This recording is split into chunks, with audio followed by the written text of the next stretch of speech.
ભક્તો બાખડ્યા। ડાકોર મંદિરમાં મંગળા આરતી સમયે ભક્તો વચ્ચે મારામારી। યાત્રાધામ ડાકોરમાં આજે વહેલી સવારે મંગળા આરતીમાં છૂટા હાથની મારામારી થઈ હતી। મંદિરના ઘુમ્મટમાં જ ભક્તો બાખડ્યા હતા। રોજ આવતા દર્શનાર્થીઓ અને બહારથી આવેલા દર્શનાર્થીઓ વચ્ચે મંદિર પરિસરમાં બોલાચાલી થતા છૂટા હાથની મારામારી થઈ હતી। જો કે આ ઘટના ઘટવાનું પાછળનું ચોક્કસ કારણ બહાર પડ્યું નથી। આ સમગ્ર મામલે ડાકોર પોલીસે તપાસ હાથ ધરી છે। આ છૂટા હાથની મારામારીના દ્રશ્યો કેમેરામાં કેદ થયા હતા।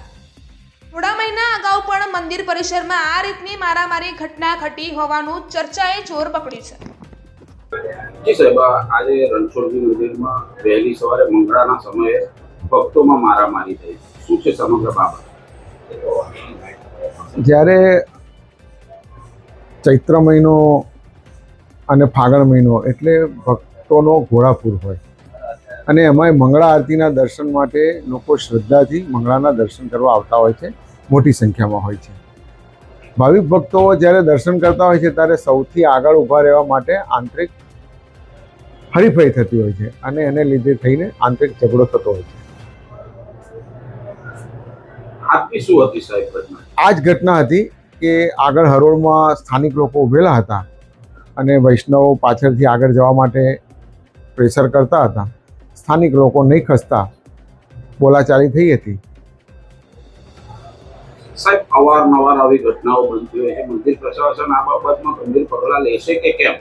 મંદિર પ્રશાસને આજે પણ બધા વૈષ્ણવોને છૂટા પાડવાનો જ પ્રયત્ન કરેલો, અમારા સિક્યુરિટી ગાર્ડે, અને પોલીસને પણ પછી બોલાવવામાં આવી હતી। એક જ આકસ્મિક આવો ઝઘડો થતાં ત્યાંથી અચાનક બનતા એમને છૂટા પાડવા પણ પછી મુશ્કેલ પડ્યા હતા।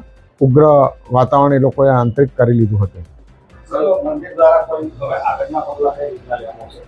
મંદિર આ અંગે હવે પોલીસને રિપોર્ટ કરીને દહીં પરિસરમાં જે ઊભા રહે છે તેને દર્શન કરી શાંતિથી આગળ ખસી જવા માટે યોગ્ય સુચારુ વ્યવસ્થા પોલીસ તંત્ર પાસેથી માગણી કરી અને સુચારુ વ્યવસ્થા ગોઠવવામાં આવશે।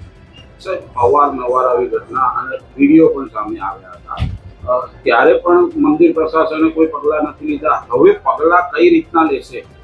ખાસ કરીને જે રીતના આવા ઝઘડા થતા હોય છે, વૈષ્ણવ અંદર લડતા હોય છે, આ તો કર્મચારી જોડે વૈષ્ણવોને માથાકૂટ થતી હોય છે। આવા પ્રશ્નો જ્યારે બનતા હોય છે ત્યારે વૈષ્ણવો કાયદાનું ઉલ્લંઘન કરી અને સ્ત્રી વિભાગમાં પ્રવેશ કરવા માટે આડોડાઈ કરતા હોય છે ત્યારે ઘણસર સર્જાતા હોય છે એ કર્મચારી સાથે, અને વૈષ્ણવોની આંતરિક દર્શનની હરીફાઈ, એકબીજાને સ્પર્શ થવો કે ધક્કો વાગવો, એના કારણે પણ સંઘર્ષ થતા હોય છે। એમાં મંદિર પ્રશાસન એમની પર કોઈ પગલાં લઈ શકતો નથી, પણ સુચારુ વ્યવસ્થા ગોઠવવા માટે અમારું તંત્ર કામે છે અને એમને છૂટા પાડી દર્શન સારી રીતે થાય એવો અમારો ડાકોર ટેમ્પલ કમિટીનો નટપુર ન્યૂઝ સખત અને સતત આપની સેવામાં। અમારા ફેસબુક પેજ, ઇન્સ્ટાગ્રામ, યુટ્યુબ ચેનલને સબસ્ક્રાઇબ કરો અને ફોલો કરો।